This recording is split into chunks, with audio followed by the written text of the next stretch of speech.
What's going on, guys? Welcome back to more Shoujo.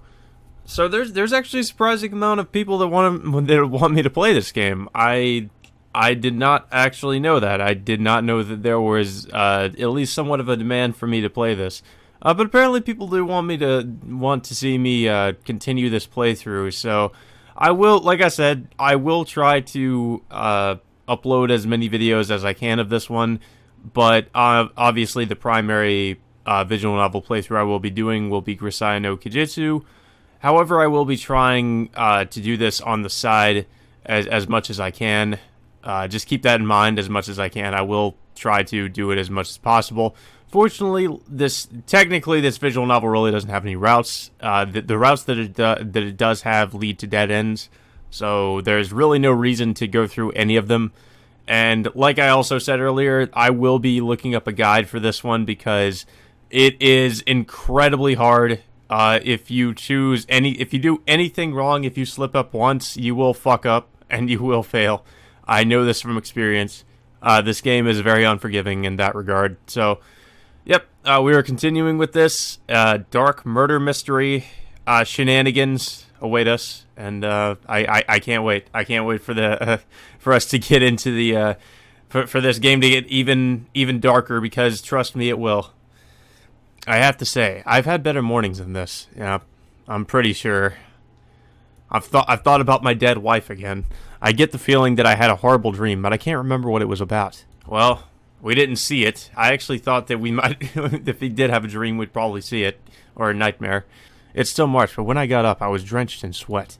My dream probably involved people dying. That's not really too surprising either, considering, you're a private investigator and you probably see this kind of stuff all the time.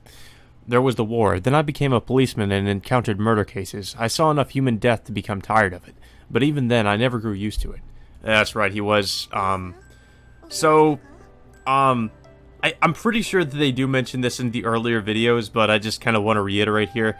Reiji was fought in World War II. Like, Reiji, Shoujo, and some of the other characters in this visual novel is, fought in the war, in the Axis powers.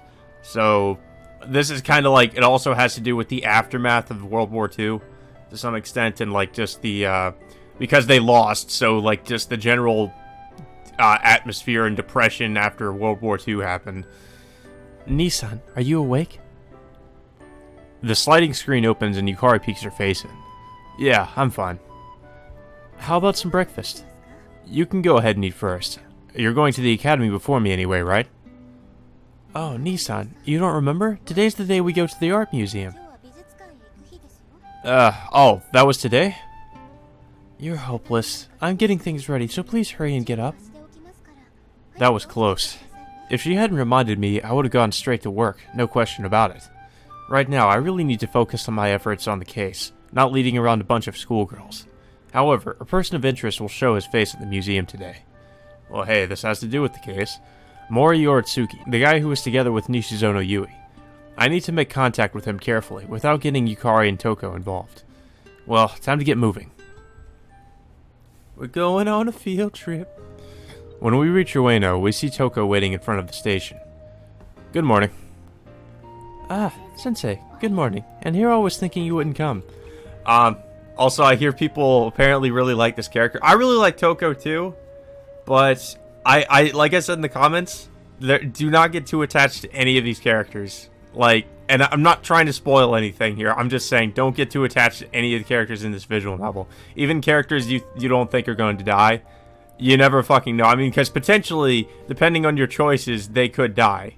So, yeah, you just be careful of what you choose in this. I mean, hell, even things if you fuck up during one of the player interactive segments, like examination, like examining a corpse, if you fuck that up, like, oh no, you've killed everybody. That literally has happened to me before.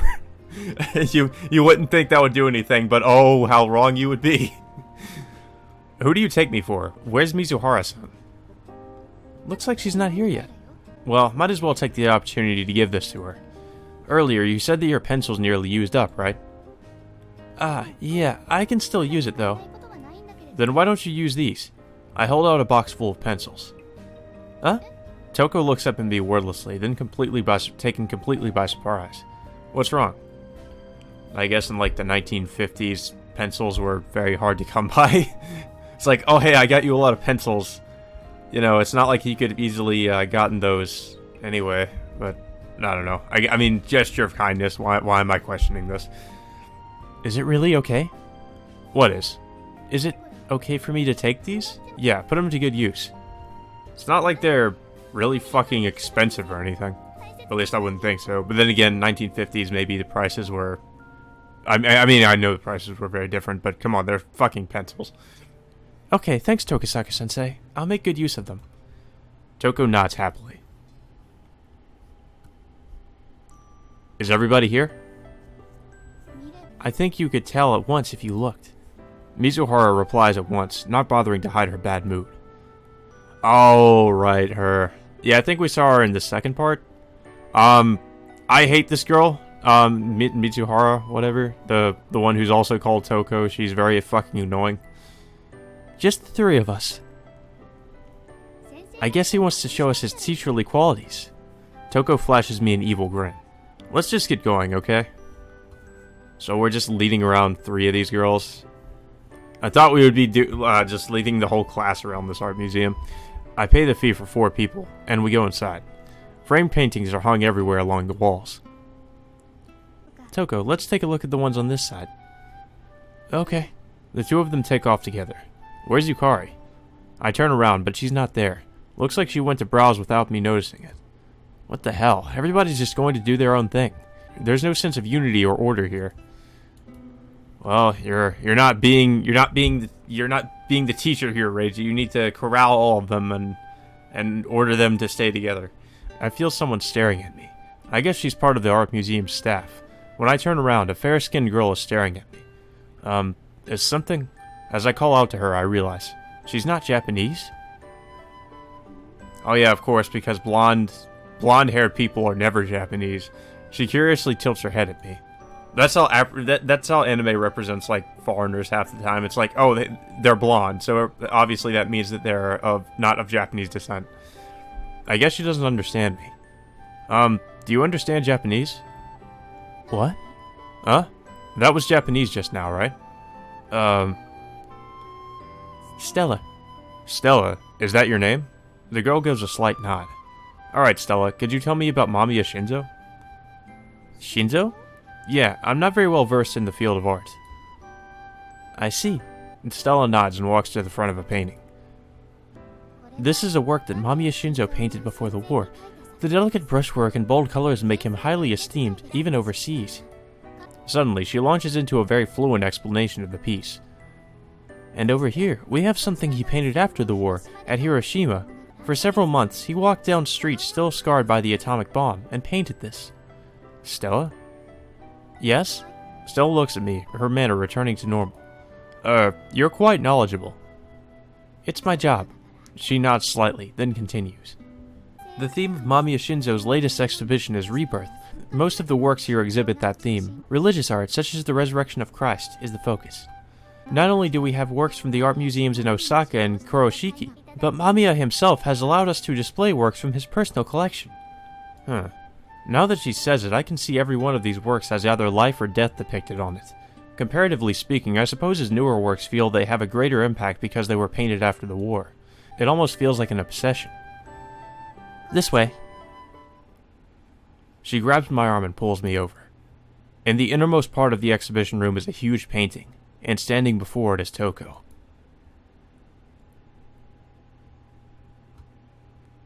Oh. That's, charming. It's difficult to describe in words.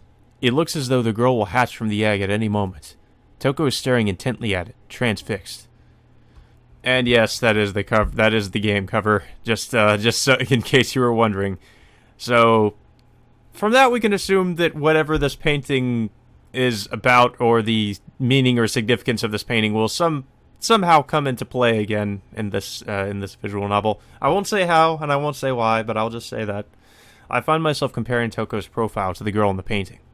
They're really similar.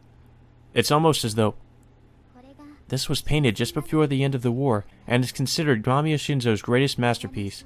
Kara no Shoujo. Just so you're wondering, Kara no Shoujo also, like, either loosely translates or translates to girl in the shell. So, I kind of wish they would just use that and just say what the translation is there. Stella's voice is solemn and quiet. Totally not creepy. It's totally normal. Once our visit is finished, we go outside. That was a great help, wasn't it, Toko?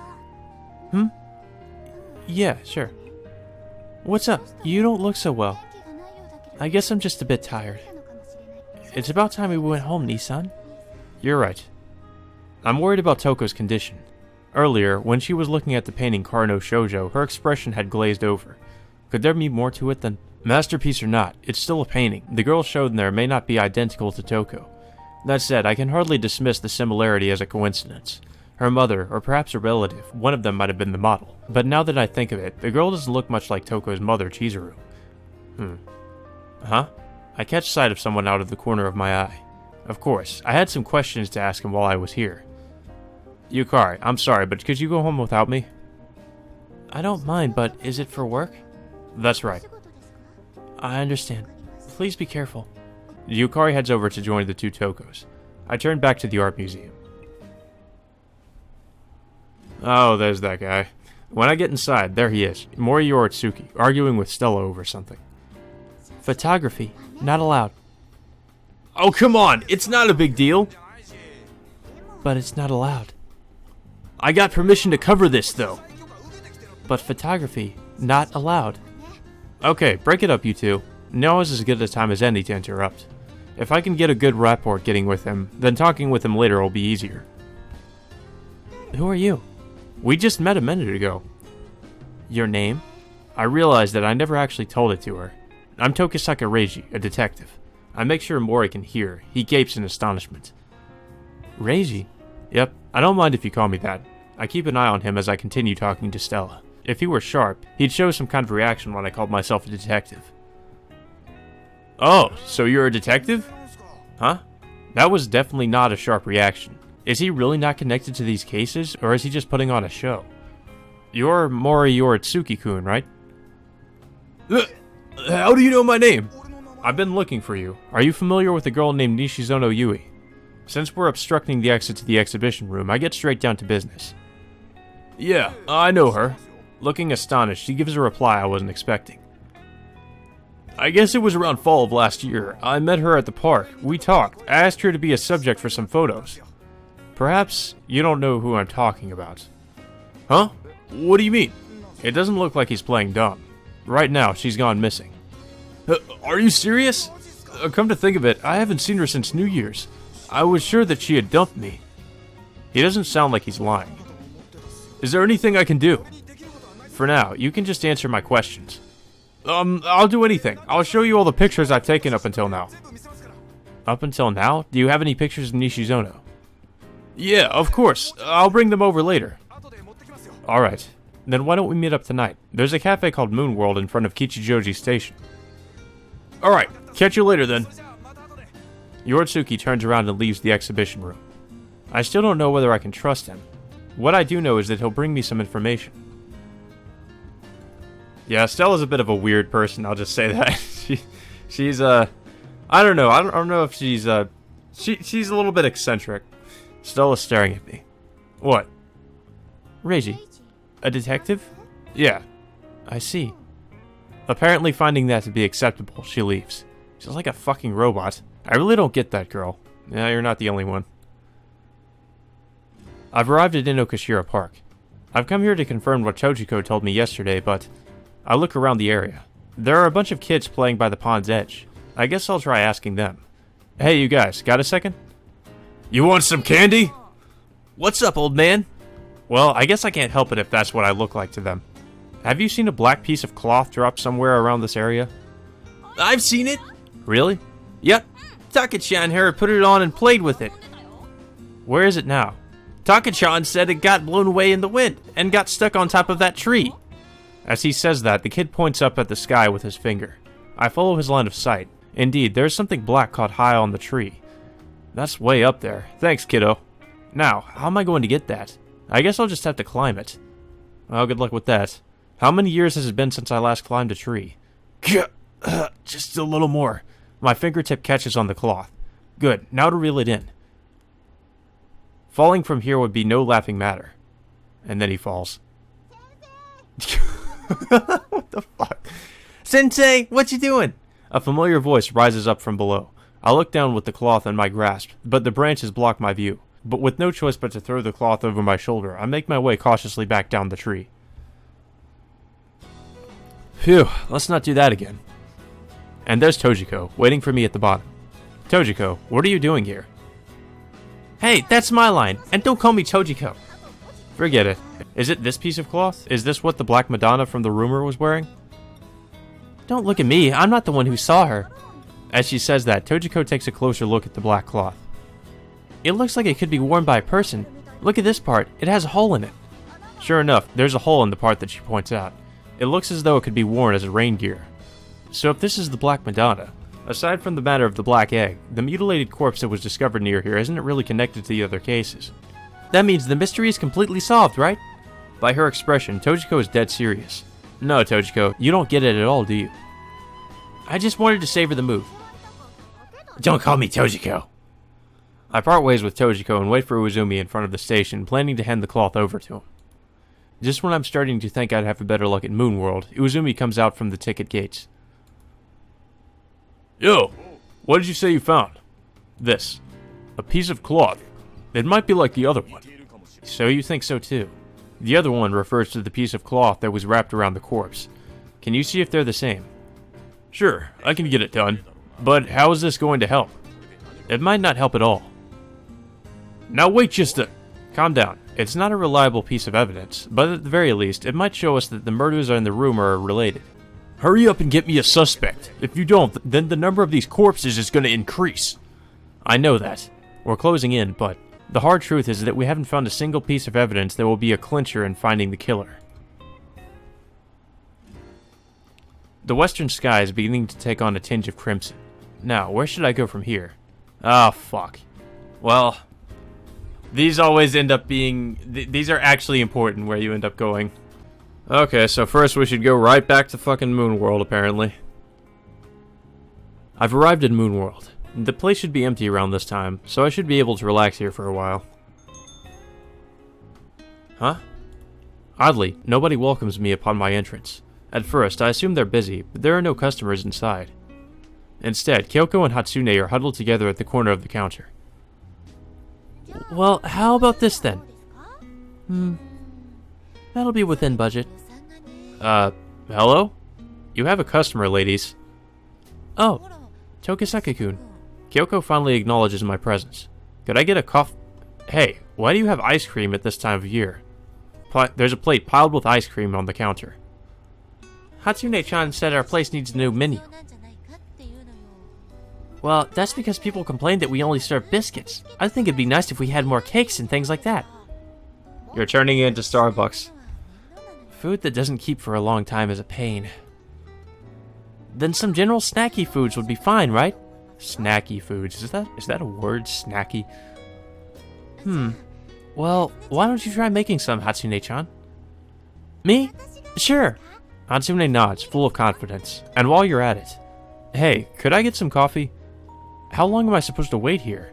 Mori Yoritsuki will be getting here in a little while. Oh, that's right, we were supposed to meet him here, I completely forgot. But I've still got some time left before that.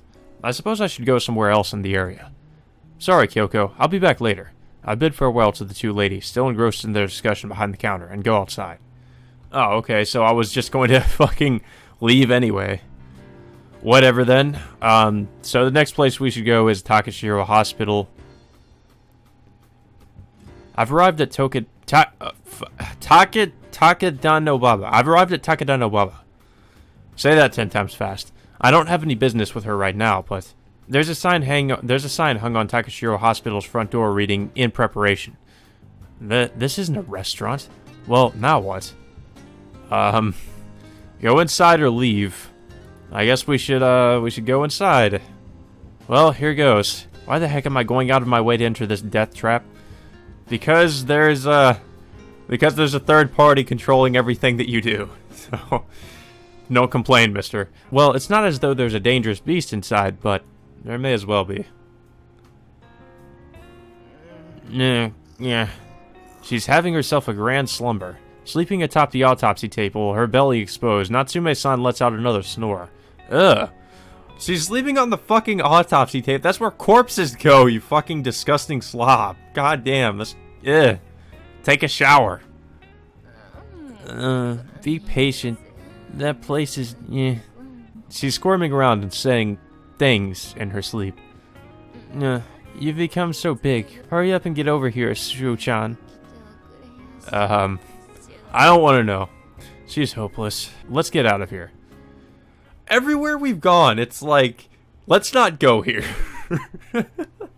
I was looking at the guide, and it's like, go to Moon World. I go to Moon World. It's like, oh, they're talking about like changing the menu. Oh, okay, I'm gonna leave. Go to Takashiro Hospital. I go to Takashiro Hospital. She's fucking sleeping and like having wet dreams or something, and it's like, okay, I'm gonna leave. It was so pointless. Well, it's about time. Mori Yoritsuki should be coming to Moon World soon. Okay, so that was going to happen anyway. So us going to Moon World was, again, like I said earlier, fucking pointless. Welcome, Tokisaka-san. Hatsune-kun, has anyone come here looking for me? Yes, there's a man sitting in the back. She points at Yoritsuki, seated and drinking a nice coffee. He actually came. Given his character, I'd have to expect him to stand me up. Oh, hi there. Yoritsuki stands and bows.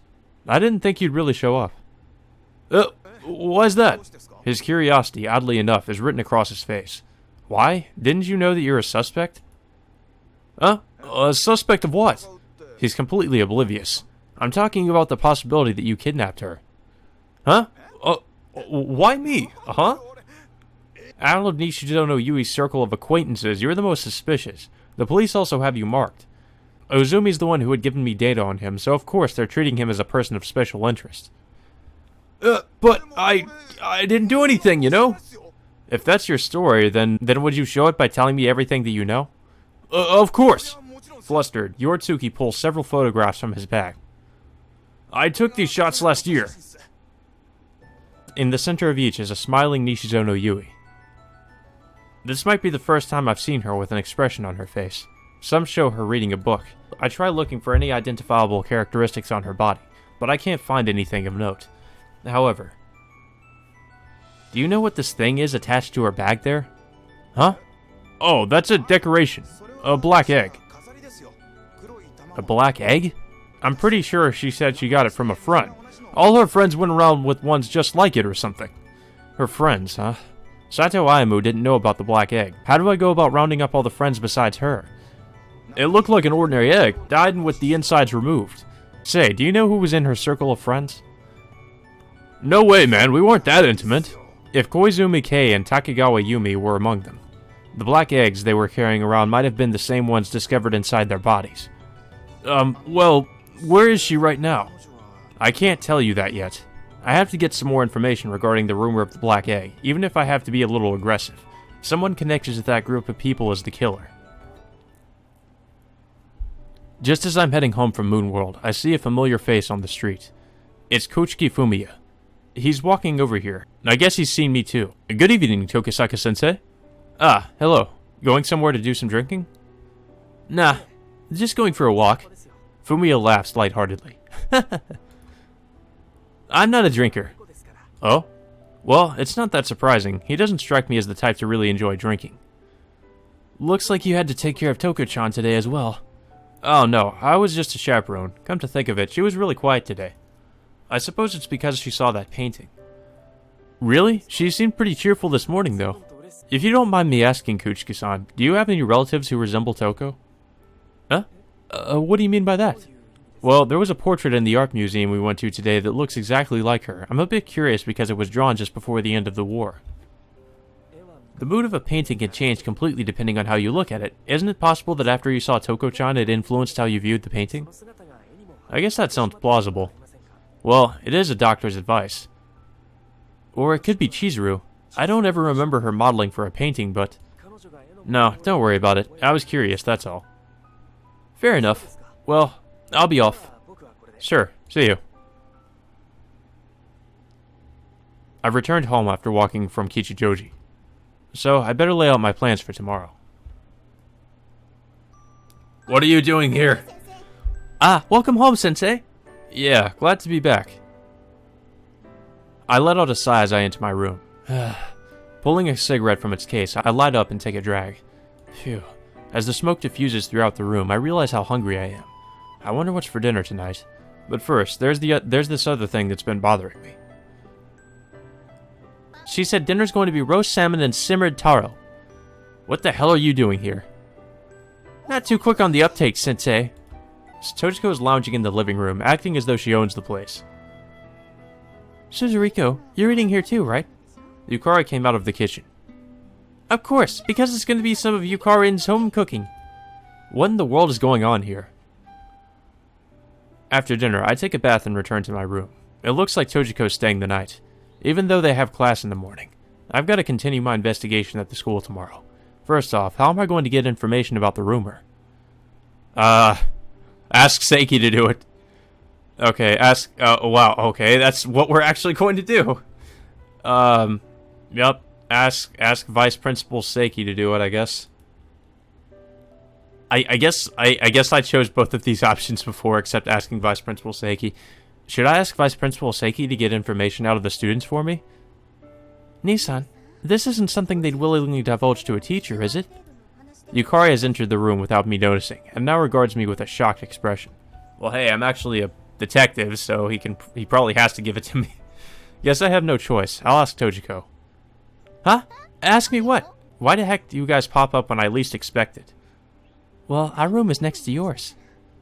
So, what is it you wanted to ask me to do, For some reason, when she says it like that, I don't really feel like asking her anymore. Well, guess I can't get out of this one. Tojiko, I've got something I want you to investigate for me at the academy tomorrow. Oh my god, we're gonna ask Tojiko to do this. I don't know. I mean, she might be good at finding clues, but I just don't trust her with anything, like, big. I feel like she's going to fuck up and get herself killed. Sure, but only if you say pretty please, Suzuriko-sama. Then would you do it for me, Yukari? Sure, I don't mind. Ah, don't ignore me! You're just going to weasel your way into this one way or another, aren't you? Well, of course. She's taken quite the defiant attitude. Fine, the request extends to you as well. Yeah, both of you. Okay, leave it to me. Then, what would you like us to do? You told me about a black egg a while ago, right, Tojiko? I want you two to gather some more information regarding that. I think it's going to be tough. All I know are the basics. I'm pretty sure those girls are up to some shady business. Tojiko continues, her voice grave. My entire reason for getting close to Orihime-senpai was because I had hoped it would come up as a topic of conversation. So Tsukishima Orihime really is involved with those rumors. Probably, but I don't think she'll tell me anything. We should go after the underclassmen who know about the rumor, but if they're up to no good, then I think we should be able to find out exactly what it is they've been doing. Don't take it too far, girls. I can't let you two expose yourselves to danger. Don't worry, there's nothing that dangerous inside the academy. Tojiko thumped her chest, overflowing with confidence. I wouldn't be so sure about that. March 15th. It's covered in blood. Oh, morning, Sensei. When I enter the living room, I see Tojiko reading the newspaper and looking more like the master of the house than a guest. Any interesting articles? Doesn't look like it. Sounds like yesterday was a peaceful day without any murders or robberies. Don't be fooled. There's murders all day, every day in this game. Both of you, hurry up and eat breakfast so we can get going to the academy. In the end, we all go to school together. Man, even when you're not as a teenage boy as a protagonist in like a visual novel, it still ends up feeling like you're in the typical like anime high school setting. It's like, you know, you're like almost a 30-year-old man, you're a private investigator. It's like, well, better go to high school. Don't you own a car or something, Sensei? There's no way Nissan could with his income. Do you know how much a Caesar-like K car costs? 400,000 yen. Where am I supposed to get that kind of money? They're not getting that on a teacher's salary. Well, if you had a car, getting to school would be easy, you know? Buy one yourself. You make money writing novels, don't you? But I don't have a driver's license. Oh, I know. I'll just hire you as a chauffeur, Sensei. I don't have a license either. Dude, you're fucking almost in your 30s. What the fuck? But then again, this is the 40s and this is Japan, so it's not too surprising. When I'm not in class, well, actually, no, it's the 50s, not the 40s. When I'm not in class, I spend my time in the prep room, thinking things over.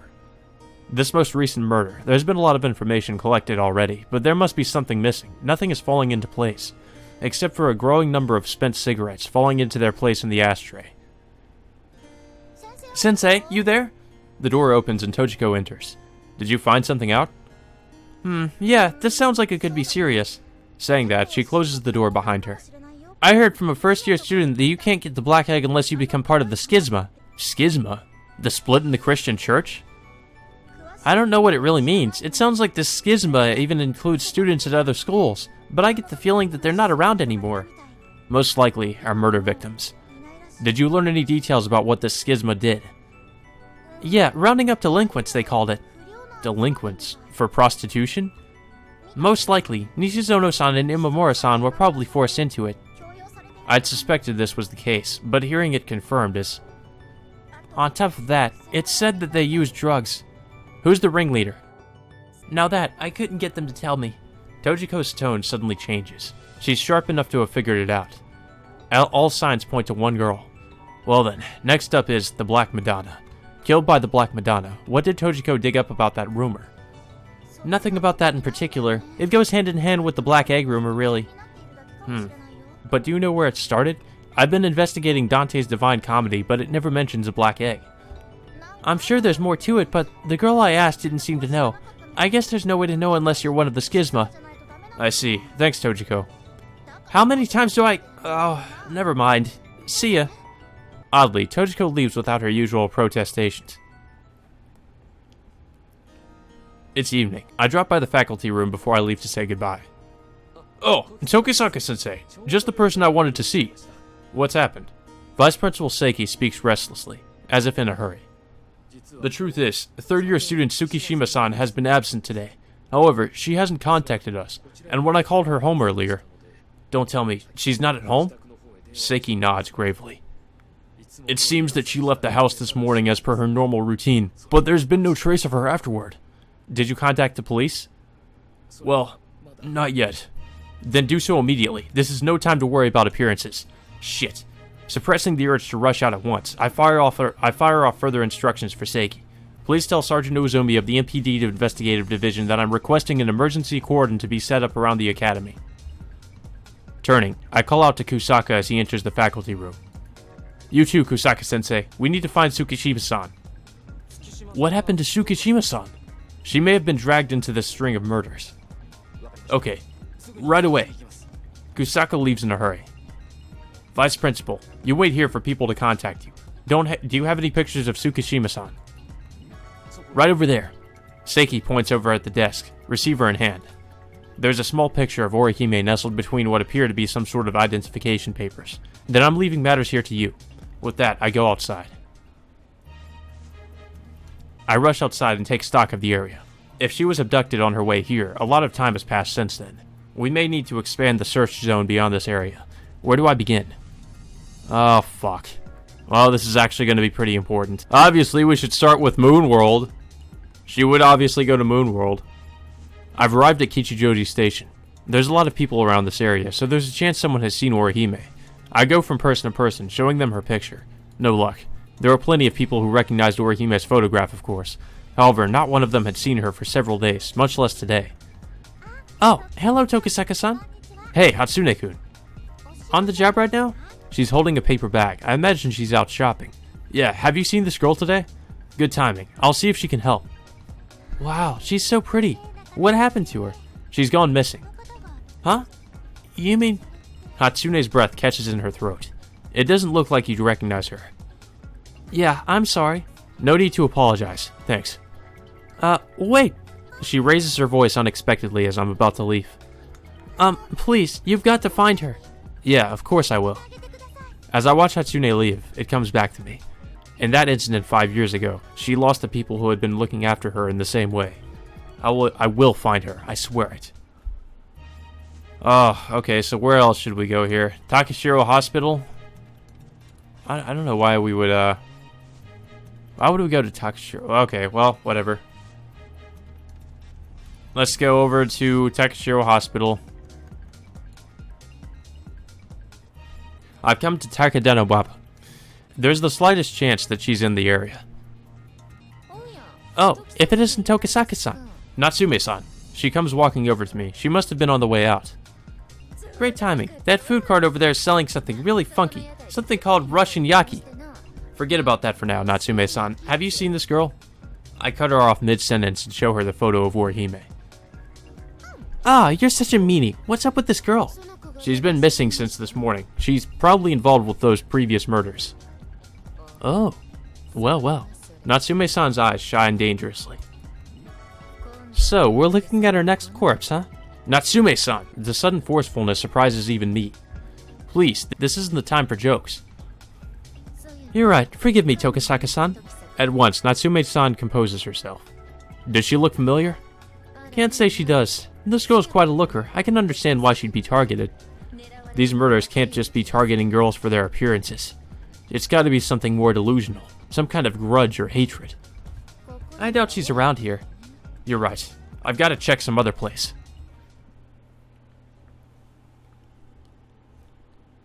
And, of course, no luck. It's no use. Not a trace of her, no matter where I go. I've run across half the damn city and still haven't found a single lead on where Orihime's gone. I contacted both the MPD and the Academy, but they didn't fare any better. Phew. I sit on a bench and look up at the night sky. The stars are twinkling. If I'd just noticed the state she was in a little sooner. If only I'd protected her, nothing like this would have happened. And if you went into Orihime's route, quote-unquote, you would get closer to her, you would find out like what her problems are, but you would end up getting killed. You would get, it's also like, I think it's after you have, like, there's a sex scene with her or something, you get, the killer comes in, and he kidnaps her, and you see her die, and then you get killed yourself. She does in a pretty brutal way, too, so, yeah, you get to see all that. At the edge of my sight, a streak of white cuts across the sky. A shooting star, huh? Toko's behind me. I wonder when she got here. Did you wish for anything, Tokisaka-san? If my wishes could be granted just by praying, I'd wish for all kinds of things. Not very romantic. A realist, are you? Toko moves around to stand in front of me. As I get older, that's the only way I can look at things. Something happened, huh? Yeah. I hope you can crack the case. Me too. I have to solve it. I want to cling to hope for a while longer, but you always show up when I'm at my weakest. Really? So you're always weak, Tokisaka-san? Toko peers into my eyes. Don't we always bump into each other at the academy? Is that when you're most vulnerable? Nah, that's not what I meant. I say that to Toko, who's looking at me dejectedly. Hell. The game isn't over yet. I can't waste time here. Going back to work? Yeah, looks like tonight's going to be an all-nighter. I've got to find some kind of clue. Anything, no matter how small. But first, let me walk you home, Toko. Oh, I'll be fine. I can get back by myself. I'm escorting you home.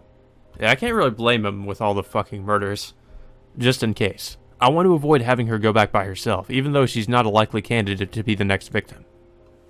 Okay, I understand. Go ahead then. Toko's fingers grasp my hand. They're surprisingly cold. Gently, I close my hand around hers. I can hear the sirens in the distance, the police sirens. They're coming for you, Reiji. Uh-oh. Murder scene. Murder scene. I knew whenever it does that transition, it means there's about to be a fucking murder scene. At last I've arrived. She's the one behind all this, the root of this calamity, the accursed ringleader. Not just any death will do for her. Those who are burdened with such sins should experience eternal suffering and darkness. This person who sowed the seeds of dissent and slander, inviting chaos into the world. I inject her with a drug, then crucify her on the wall. Yep, that's literally what happens too. I bind her left hand, right hand, and right leg. I wrap a black cloth around her left leg. This area cannot be contaminated. Now, let me punish her as the Black Madonna. Oh, Jesus, fuck. Well, yep, that's something, alright. With the blade, I trace lines across her white skin. Crimson droplets well up, slightly overflowing. This job that requires a subtle amount of pressure, neither too deep nor too shallow. Why expend so much effort over the likes of this girl? I want to kill her so badly that it's unbearable. For the sins she's committed, the girl deserves death. However, I cannot kill her. If she dies too easily, I won't be able to rest in peace. There will be no salvation. In his book, people can be saved through suffering, but I believe in no such thing. I cut up her arms, chest, abdomen, and right leg. Delicately, carefully leaving no white skin behind. I page through the book. The demon swings its longsword without mercy. Intestines spill out and dangle between their legs. Their organs are laid bare. Even their faces are split in half. Faces split in half. I see myself reflected in her open eyes. The demon is clothed in black. Oof. I press the blade against the corner of her mouth. The knife slides up to her ear as easily as cutting through tofu. The flesh of her cheek drops, exposing her gums. I can see her neat rows of teeth from the side. The blood flowing from that wound dyes her white uniform red. It almost looks like she's smiling. So she's the slit-mouthed woman now? Almost as though she rejoices in her own torture. Irritation rising within me, I make a vertical incision beneath the eyes for the tears of blood. I pick up a syringe and ampule from the table next to me. Compounding her sins, she sold these as well. I mustn't kill her. That compels me to take this roundabout method. I inject a few ampules worth into the joints of her left leg. So she's paralyzed and she's still basically alive while you're doing all this. Jesus fucking Christ. Ugh. Yeah, this game gets, like I said, it gets very, very dark. Another injection near her impure genitalia, and the treatment is complete. I pick up a hatchet and take careful aim. Oof. Well, she's not alive anymore. Blood sprays forth. The left leg drops to the floor with a thump. She does not make any noise. Disappointing. I knew I should have used less anesthesia and done it while she still had a shred of consciousness. I pick up the left leg, swathed in black cloth, and wipe the oozing wound. This piece is precious. Soon, I will have collected all I need. After applying a simple method to stop the bleeding, I open up the front of her uniform. Rape? I must break the black egg. I must draw out her entrails. I must cleanse this impure soul. I insert the scalpel below her navel. I'm already used to this. Quickly, I open her abdomen and cut out her uterus. Ugh. The intestines coiling about my arm are warm. I rip the black egg from where it's attached to her bag. This is where it all went wrong. All because of this. I stick my hand into her abdomen, crushing the shell with the full force of my hatred. I suppose she's still alive. I can still feel her heart beating. I can only pray that this anesthesia wears off before she dies. Holy fucking Jesus Christ. Oh my god. Reading that was about as hard for me as it was for you probably listening to it. The Egg of Nianis, Part 1. Katsuragi Shin. Oh, are we viewing the nightmare scene again? Yes, we are. The girl walked alone down the dark road. She could not see what lay before her. Even the path she was traveling upon was shrouded in darkness. She was not even certain of what she walked upon.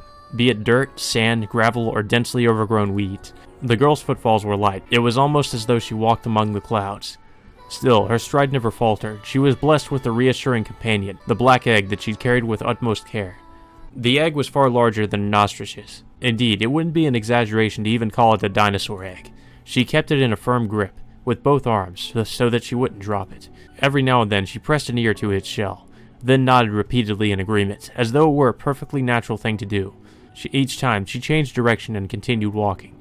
What in the world was inside that black egg? Could it really have a baby dinosaur sleeping inside, waiting to be born? Not at all. The girl's mother dwelt within that egg. Or so the girl believed. At any rate, her mother, inside the egg, was telling her which way to go. Her mother always spoke to her gently. During painful times, sorrowful times, fun times, and happy times, the girl's mother watched over her from within the black shell. And thus, after walking through the darkness with her mother's guidance, she suddenly came to a place that was different than what she had encountered before. It was still dark, but the girl sensed that there was a large gate in front of her. The portal was tightly shut. It seemed that there was a sign posted above the door with something written upon it. The girl asked her mother what the words read. Her mother replied gently, "There's nothing to be afraid of.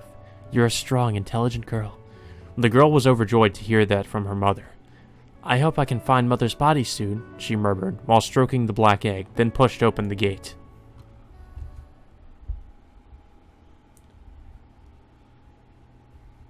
It's like we're in fucking Silent Hill or something whenever we read that. "Nissan, Completely exhausted after running back and forth all through the night, I'm greeted by Yukari, her face drawn with worry. I'm home. Man, he really was out all night. There was a call from Ozumi-san earlier. It's an emergency, and he wants you to come to Musashiseki. Musashiseki? There's a big park there. Just that is enough to tell me what's happened. The worst possible outcome. Nissan, you need to get some rest. I can't. Forcing myself to act casual, I face my sister. Since it looks like I'm going to be busy today as well, I think I'll head over to the academy afterward. Could you tell the vice principal that for me? Sure. Don't look so worried. I'll get some proper rest when I have time. Please do. With that muttered reply, Yukari heads off to school. I need to get going too. From my house in Kinpojuki, I head west on Ume Street, cross Musashiseki, and walk along the borders of Gunma and Hoya. There lies Musashiseki Park. As expected, a crowd of officers is gathered on the lawn near Fujimi Pond. So, you're here. Ozumi greets me sourly. We're sure it's her? Go see for yourself. I will. Oh, fucking Jesus Christ. I wonder why I'm so calm. I guess my brain's gone numb from fatigue. I suppose that's why, even after seeing Tsukishima Orihime's gruesome corpse, I'm able to calmly analyze the situation. Oh, boy. Okay, well, investigation time, boys. It's time to fucking examine this mutilated corpse. Orihime is sitting alone in the park, at the base of one of the trees. My thought processes are deadened and sluggish. All I can do is stand there, taking in the awful scene. Well, I don't really think there's much else to see, in regards to anything around her body. Are there any eyewitnesses? Around 1 a.m., a salaryman saw her while heading home. The surroundings were all dark at that time, so the witnesses left, thinking it was a homeless person sleeping. I searched for her all night, and this is what happens. The police looked around this area around 3 a.m. She was already dead by the time she was discovered. Ozumi calmly summarizes the state of affairs. Let's investigate the body. I mutter in a subdued voice. Up. It's time. Oh, Jesus, she is the slit-mouthed woman. Goddamn. Alright, so we should look at the body. Check the body. Orihime's hair is still as smooth and glossy as in life. There's the silver headband she always wears. In several places, the hair is tangled and clumped. I suppose blood spattered and stuck there. I prod one clot with my finger. It pulls free and falls to the ground. The Orihime sitting before me isn't the one I know. Her uniform is dyed scarlet with blood from a series of lacerations made by some sort of blade. Blood bruises at her wrists indicate that she may have been bound. Okay. Maybe the arms? The countless cuts crisscrossing her flesh don't look fatal. Alright, so the first thing we really should investigate is the, should investigate the body first, obviously the leg, the skirt, twice. Alright, so what about the leg? This time it's the left leg, huh? She's missing a body part that should have been there. It's been severed in the same manner as the previous victims, right at the base. It appears that treatment has been applied to stop the bleeding at the amputated region. Why did they do that? Skirt? Sorry about this, Orihime. With a brief apology to the silent girl, I pull open her tattered uniform. There are cuts all over her skin, and also a wound in her abdomen, sewn up with thread. The skin around it is strangely sunken. An organ, her uterus, most likely, has probably been removed. My inspection complete, I let the cloth fall back into place. Her other arm, maybe? Cuts, I know. I think this, I'm not sure if this was the part that kind of fucked me up. Alright, so the skirt should be investigated twice. Oh yeah, find the torn off scrap of something. That was what, I fucked up with last, the one time I investigated the body. Scrap of something. Something sticking out here. Something protrudes from the dead girl's skirt pocket. I pull it out carefully in order to avoid leaving fingerprints. Yeah, this is actually really fucking important. Paper? It looks like a fragment of something, a scrap of paper around 5 centimeters square. It's pretty wrinkled. There are traces of bloodstains on it. Words are printed at the edge, but they're cut off midway. It's a folded piece of a paperback book cover. Most likely, the text is a description of the book. This goes to forensics as well. Alright, so I think it was her mouth next. This is horrible. Uzumi grimaces. Her face has been sliced open, from the corners of her mouth up to her ears. Her neat, straight teeth are exposed all the way back to the molars. It almost looks like she's laughing. Small scratches and cuts run across her face in every direction. They're done lightly, so as to make her suffer bit by bit without causing death. Oh, shit. Okay. So, investigated the mouth. Okay, the mouth should be investigated twice, apparently. Huh? What's this? There appears to be something inside of her mouth. Uzumi, give me some gloves. Sure. I pull on the slightly oversized white gloves and insert a finger into Orihime's oral cavity. A scrap of paper pops out, dripping blood and saliva. What's that? His face split open from his chin to forelock, and all the others whom you see sowed scandal and schism where they lived, and that is why they here are hacked asunder. Once again, the Divine Comedy. The handwriting looks like it matches the earlier sample. The writer could be Nishizono Yui. Send this around to forensics for the time being. I hand the scrap of paper to the forensics officer standing next to me. I think I've seen all I can. All I can do now is wait for the autopsy. We're gonna cart her out of here. Okay. Orihime is loaded onto a simple stretcher and carried away. Now I have to... Hey Uzumi, did you search her home? I know where it is. I think they've already been contacted. Can you give me a search warrant right now? I want to search her place.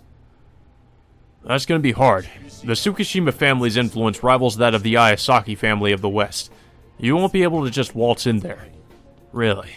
It doesn't matter. I can't just give up here. Will I have to force my way in somehow? Tell me where it is. Hey, Reiji. Oh, don't get me wrong, I'm just going to go there as an instructor from the academy.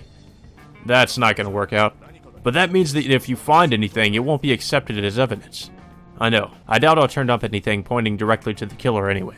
However, what I might find is something related to the schisma. Information she never gave me while she was alive. If only she had talked to me. I probably don't have time to take a detour like this. But if there's any chance it'll lead me to the killer, I have to take it. I don't want there to be any more victims. Alright, you didn't hear this from me, okay? Under no circumstances did I tell you that the Tsukishima residence is in Kamirenjaku in Mitaka. God damn these names. I don't know what you're talking about. Whatever I do from now on, I do on my own. Sorry about that, man. Hurry up and get your ass out of here. I turn my back to Uzumi and start running. It's more than 5 kilometers away, but it's a manageable distance. I don't have the time for a more comfortable pace. Well, this is going to be interesting. The Tsukishima estate is situated in a quiet spot in the forest. The head of the family, Orihime's grandfather, was surprisingly accommodating. After I told him I was a visiting instructor from the academy, he immediately led me to Orihime's room. Well, that was rather nice of them. It's like, yeah, you can see my dead daughter's room. Here you go. It seems her family's been rather perplexed by her recent transformation. And though she never showed it on the outside, her parents probably knew her enough to grasp her change in character. I suppose the aging family head is lamenting this state of affairs. Well, I don't have time to waste on sentimentality. Now that its owner has passed away, I have to search this room. Alright, so what should we do first? We should look at the right shelf first. Look at the right shelf twice. I'll look at the books on the shelf. The selection includes plays, books on philosophy, psychology, love stories, mysteries, and even foreign literature. It looks like she had eclectic tastes in reading material. The right shelf should be investigated twice, so let's see what's over there. None of the books strike me as odd. They don't strike me as odd. What about this? I open the door and peek within. There's something bulky shut inside. A music box and a jewelry box as well. I search every nook and cranny, but neither contains anything out of the ordinary. God damn it. There are 3 folders lined up there. I take one off the shelf and look inside. It's full of clippings from newspapers and magazines. Each one has been carefully mounted and glued in place. None of their contents pique my curiosity. Fuck. Okay, so I investigated the shelf, or I investigated that shelf. I investigated the folders. I investigated over here. Is that the first thing we should do is investigate the right shelf? I'm pretty sure we... let's try that again. Looks like another dead end. Wait, the bottom can be raised? Oh! I'll lift the floor of the cabinet. Is something stuck in there? I empty the cabinet of its contents, then lift the false bottom. It's the Death Note? A book? The Death Note? There's a book with a beautiful cover inside. Excitement rises within me as I open it up, but appears to be just an ordinary novel. It's titled The Egg of Neonis. It looks like one of those fantasy novels that have started surfacing recently. The writing style seems almost childish. Why go to so much effort to put such a cover on this book? I flew through the pages at random. What the hell? A black egg. The Black Madonna. Is this the origin of that rumor? I take off the cover and look at the front of the book. The author is Katsuragi Shin. It seems that he's newly published. However, I've seen this cover somewhere. I take a look inside my notebook. Oh, fuck. Alright, so evidence selection. It was in Nishizono Yui's photograph. I actually didn't notice that when I saw it. Nishizono Yui's photograph. You know, they should be listed alphabetically. Okay, here we go. That's right. It was in the photograph of Nishizono Yui that I got from Mori Yoritsuki. It's hidden by her shadow, so we can't see the entire thing, but there's no mistaking that peculiar black and white design. Well now. Katsuragi Shin, huh? Perhaps I need to go ask him a few questions. Oh, so that was all we needed from here. Okay. After leaving the Tsukishima residence, I returned to Kichijoji and buy the same book from the bookstore in front of the station. There's no way I could have carried that copy out of her room. Oh, you're here early today, Tokisaka-kun. Sorry, Kyoko. Could you lend me your phone? I make a request by way of greeting. Sure, you look pretty busy. Yeah. I give her a vague reply while dialing. Before long, Ozumi picks up on the other end. Did it go okay? Somewhat. I've got something that I want you to look into. Search the other victims' homes and check whether or not they have a paperback called The Egg of Dionysus. The Egg of Dionysus? It's a novel by Katsuragi Shin. While you're at it, I'd also appreciate it if you looked into the author. Investigating the author should be fine, but we might not be able to get search warrants for the victims' homes. It's the same story I gave you about the Tsukishima residents. Well, I suppose there's no need to search their homes. Just ask their families. That won't be a problem, will it? Don't get your hopes up. Even through the receiver, Uzumi's voice is grim. I'll be at Moonworld for a while longer. If you find Katsuragi's location, give me a call. Leaving him with that, I hang up. Now to try reading this book while I wait for his call. Tokisaka-san, right this way, please. Hatsune shows me to the innermost counter seat. There's already coffee set out there. You look tired, so I prepared some sweets for you. Thanks, Hatsune-kun. I'm the one that made the coffee, though. Hot coffee, hint, hint, nudge, nudge. Kyoko pouts behind the counter. I know, thanks for letting me borrow the phone. Nah, that's hardly a problem. Kyoko waves a dismissive hand and smiles. Now then. I drink my coffee and steadily flip through the book. However, the more I read, the more uncannily it resembles the murders. The female protagonist walks around hell, giving sinners black eggs. After 13 days, the sinners who haven't broken the egg are saved, and those that have are killed by the Black Madonna. Just like in the rumor. And what's more, a sinner that was tormented by walking around hell, isn't that just like the Divine Comedy? The punishments given to the sinners are roughly the same, and in addition, the victim this time was killed in a manner similar to what's in the book. In order to get a black egg, you have to offer up a body part. The girl collects these to construct her mother. The girl thinks her mother's head is inside the large black egg she's carrying, so she breaks it, and everything is for naught. There's nothing left over. It's a never-ending story. This can't possibly be a coincidence. The phone rings. Ah! I stand and snatch up the phone before Hatsune can answer. Ozomi? Why did you have to pick up? Ozomi grumbles into the phone, the displeasure clear in his voice. What did you expect? I was waiting for your call. So, did you get anything? Yup, it seems that Katsuragi Shin has an office in a building near Nakano Station. He normally works over there, so if you hoof it, you should be able to make it in time. It's not like I'm going to arrest him or anything. Thanks for your help, man. Look, I have no idea what's going on anymore. Just give me a damn suspect. You got it. I write down the address Ozumi gives me, then hang up the receiver. Now, let's get going. You're under arrest, Shin. I know you've been writing those disturbing novels. From Kichijoji, I take the Cho line to Nakano. After exiting from the north entrance and walking for a while, I arrived at my destination. So, this is the place. I find a room bearing the nameplate Katsuragi Shin office. I knock on the door. Let me in, bitch. There are sounds of movement within. Who might this be? A man's voice calls from inside the room. Excuse me, is this Katsuragi Shin's personal office? My name's Tokisaka. I'm a private detective. I'm a detective. I'd like to have a few words with you. I'm terribly sorry, but I'm quite busy at the moment, so could you wait for another opportunity? Please, wait. Hearing his flat refusal, I hurriedly speak up.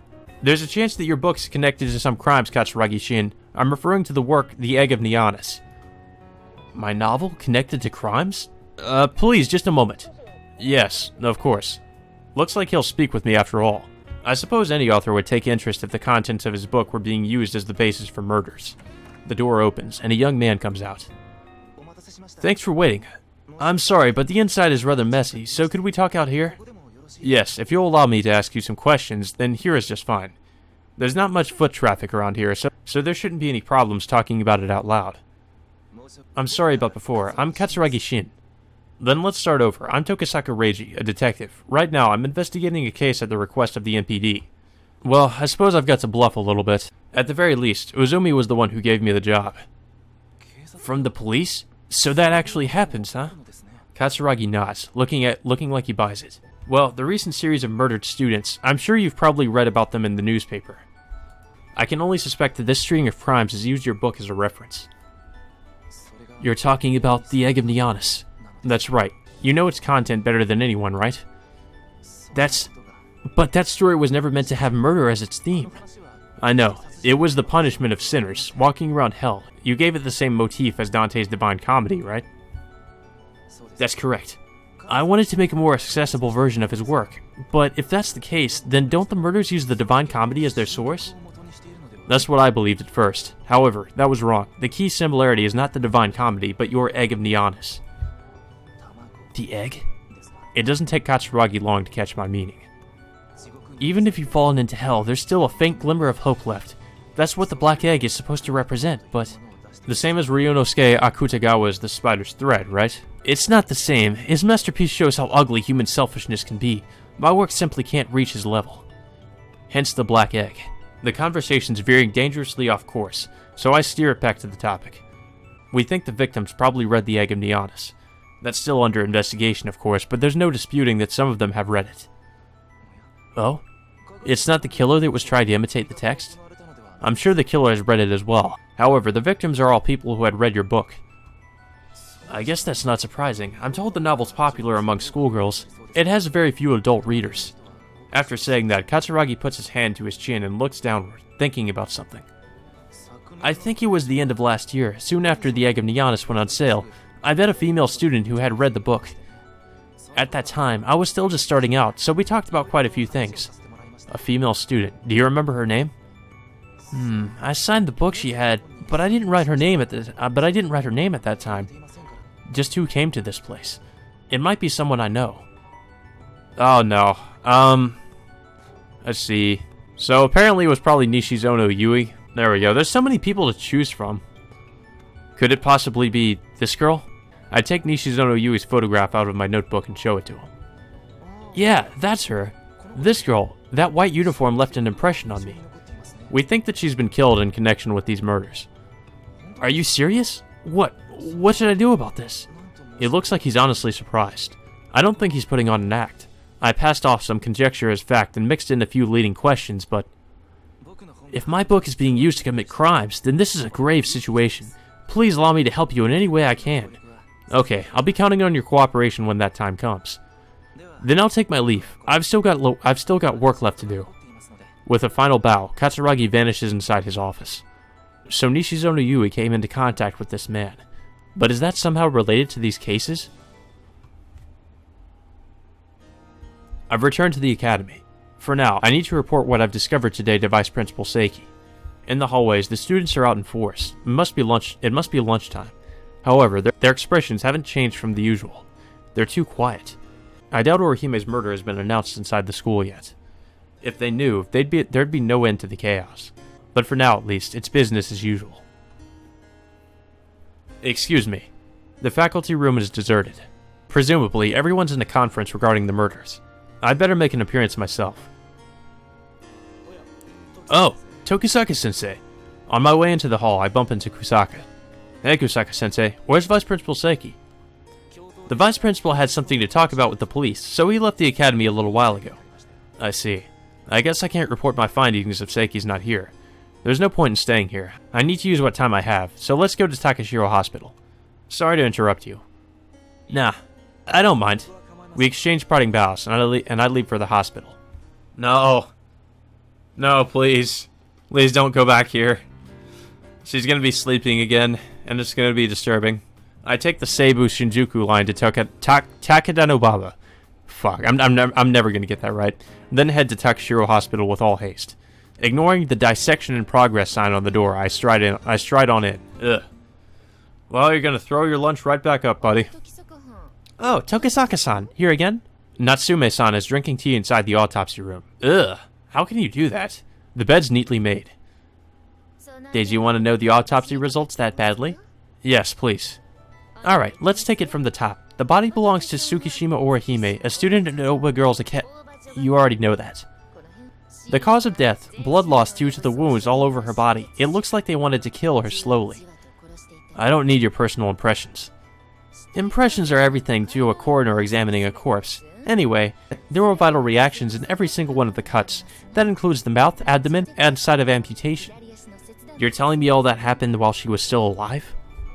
That's right. It looks like the killer is becoming quite familiar with this process. The abdomen and left leg were injected with morphine beforehand. That's just like the other victim that used morphine. The blood loss during her procedures was very slight. She died quite a while after that, it seems. God damn, I don't know how she didn't die after having her fucking body cut apart like that. If I remember correctly, she was first spotted at the crime scene at 1 a.m. I estimate her time of death to be around that time. It's possible that she died on the scene. It certainly doesn't look like the killer intended an easy death. Is that your personal impression, Natsume-san? I say that, but she may have hit the nail on the head. All the corpses up until now have been killed with a single blow, right? The twisting of the neck is a good example. I don't sense that kind of mercy with this girl. There's no mercy in murder. Yeah, I know. What about her uterus? But yeah, I think the point she's making is that he definitely had it out for Orihime. Right. Same as the previous girls, the uterus was torn out and replaced with a black eggshell. Her vagina showed traces of sexual intercourse, but nothing to indicate she'd had an abortion. She hasn't had an abortion? Or the doctor had a lot of skill. I see. I should go to the Kuchiki Institute later and have a talk with Dr. Yamanouchi. That's all I can get from the corpse for now. But come back in the evening, and I'll have more about that scrap of paper stuck in her mouth. What about the other piece of paper? I'm referring to the piece from Orihime's pocket. Yeah, that one will come later too. They said they can't really do anything with just a corner. I suppose. I'll have to come back again in the evening. Alright, thanks. Yep, leave it to me. Back here again, I see. Leaving Natsume-san's place, I take a bus from Takanonobaba Station to Nakano. Life would be so much easier if they'd built the subway through here. Well, I'm sure they will in the future. They probably have that... Well, I know Japan has a pretty big subway system, at least now it does. One way or the other, I'm at Kuchiki Pathological Research Institute in Nakano.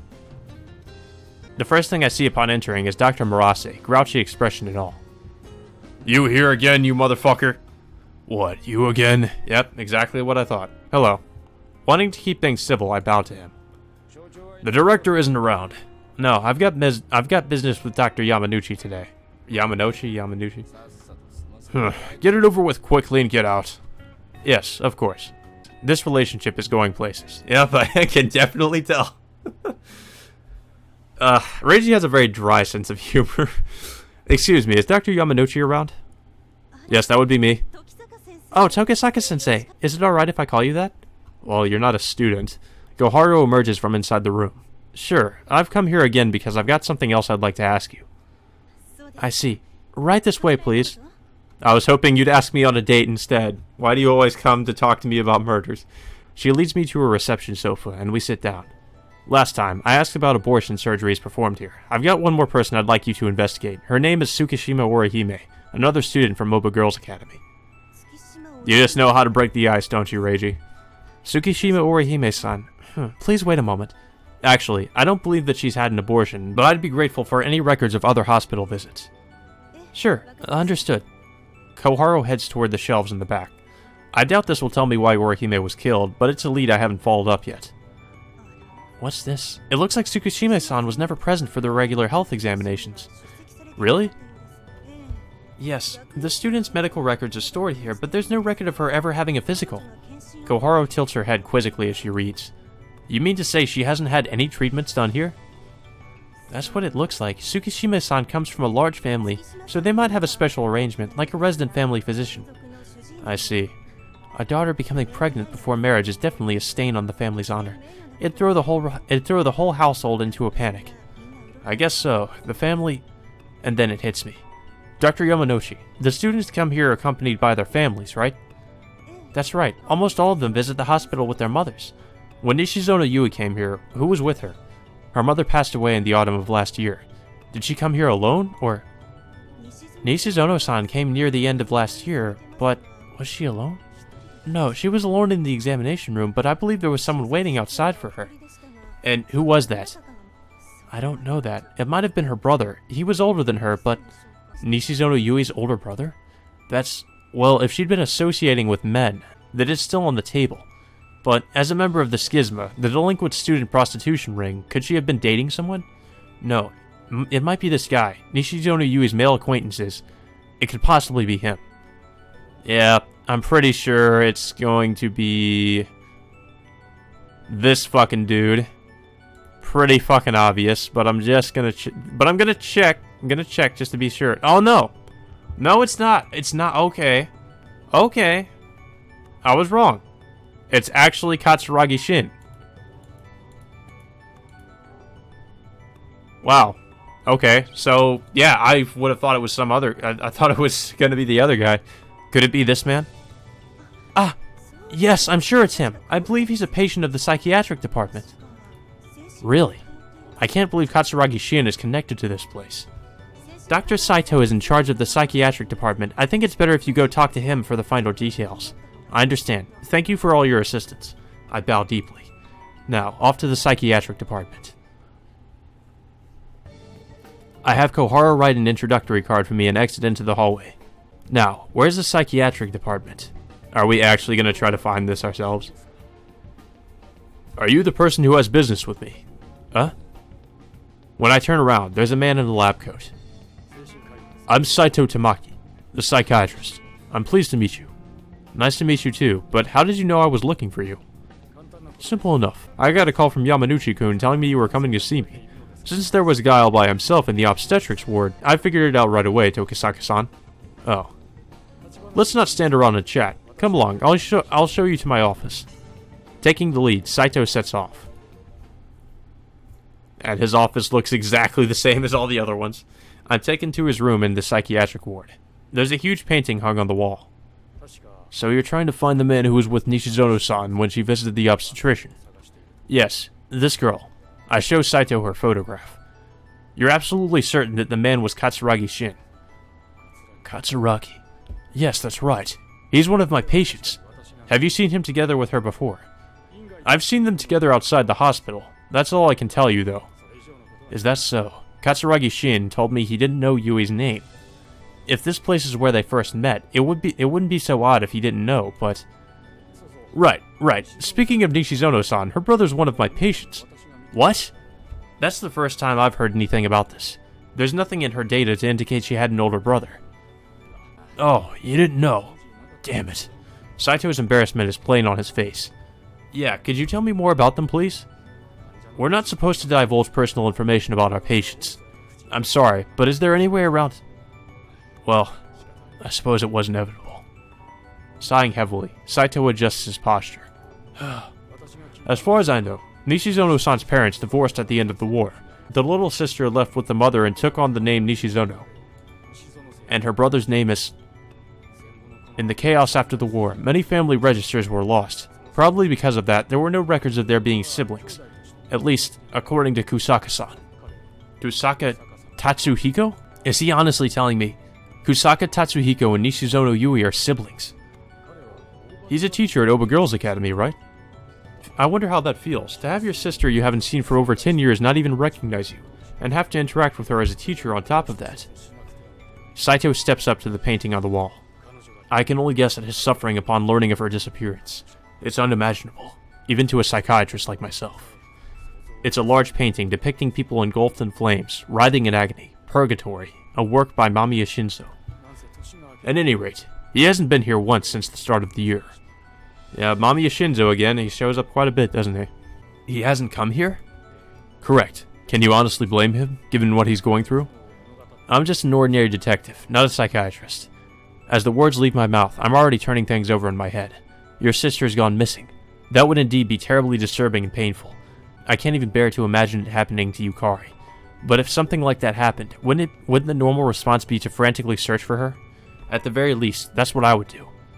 The number of human minds are infinite. The ways in which the mind can be expressed are infinite as well. Saito quietly mutters this, as if reading my thoughts. It's already evening when I step outside. Well, what do I do now? Well, I know we were going to go back to the hospital. Or, well, no, Oba Private Girls Academy.